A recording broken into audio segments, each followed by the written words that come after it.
Either way, good game, everyone. But I am beat. I gotta hit the sack. You can do it. Break a leg. Let's call it a day and go home. I'm glad Ukraine and the United States were able to see eye to eye. But believe me, with your dance background, it'll be a piece of cake. It's just a haircut and some clothes. No, it's the last straw. I can't take any more. Did any of the idioms in those clips ring a bell? Americans sure seem to use a lot of them. You might see more modern idioms on social media, like spilled the tea or threw some shade. But did you know that many American idioms have been around for generations, and people still use them every day? An idiom is a phrase whose meaning can't be understood literally. In this lesson, we'll explore 4 groups of idioms that reveal a lot about U.S. history and everyday life: frontier and exploration, conflict and resolution, sports and teamwork, and expression and emotion. Let's dive in. Frontier and exploration. Many American idioms were born during what's called the frontier, the period in the 1800s when settlers and explorers were moving west across the continent. It was a time of conflict and loss for indigenous peoples whose lands were invaded.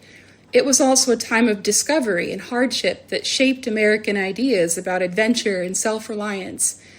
To blaze a trail once meant marking trees to show a new path through the wilderness.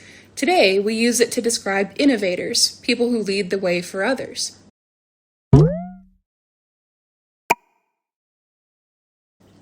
To ride shotgun comes from stagecoaches on those same rough trails. An armed guard sat beside the driver to protect travelers.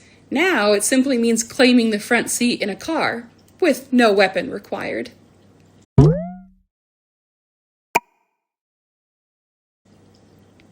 And to hold down the fort comes from the small military posts that protected early settlements.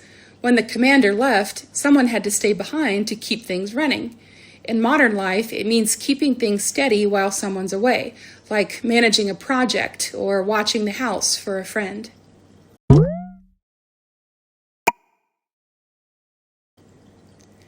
Conflict and resolution. Language also reflects how people deal with disagreement and change. On rural farms, neighbors sometimes argued about land or livestock. When peace returned, they would literally mend fences between their properties. Now it means repairing a friendship after a dispute.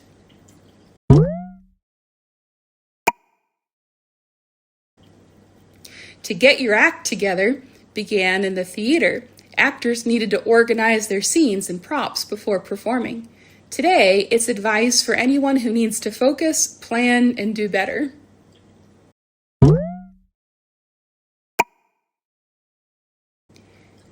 And to bury the hatchet comes from historical peace ceremonies among some indigenous nations of North America.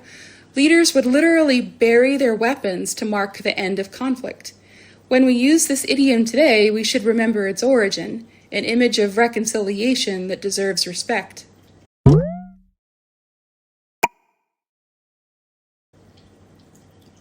Sports and teamwork. Baseball, often called America's pastime, has given English some of its most common idioms. When a game was canceled because of rain, fans received a rain check to come another day. In conversation, taking a rain check means politely postponing plans.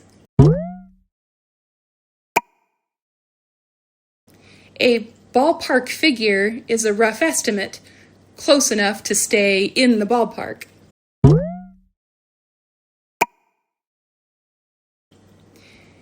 And to touch base comes straight from baseball rules. Runners must touch every base before scoring.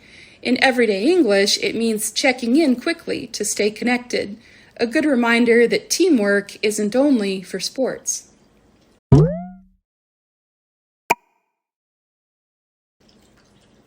Expression and emotion. Many idioms describe how people express emotion or manage social situations.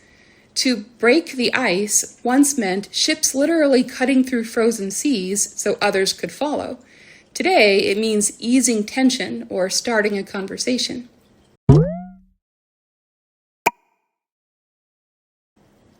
Rain on someone's parade became popular after public parades were common in big cities.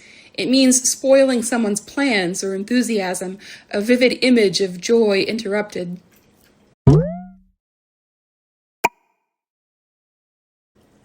And to fly off the handle began with poorly made axes whose metal heads could fly off while chopping wood.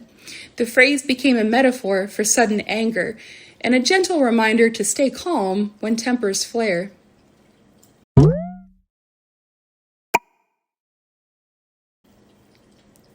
Idioms in American English reflect the collected wisdom, humor, and shared values of generations of speakers. In this lesson, we explored 12 idioms that serve as snapshots of history, culture, and everyday experience. Try the practice activity below to review the literal meanings of those idioms.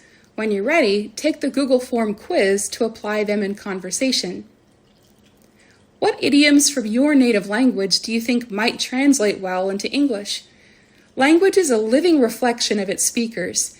As English language learners, you are now part of the community that will shape how the language grows in the years to come.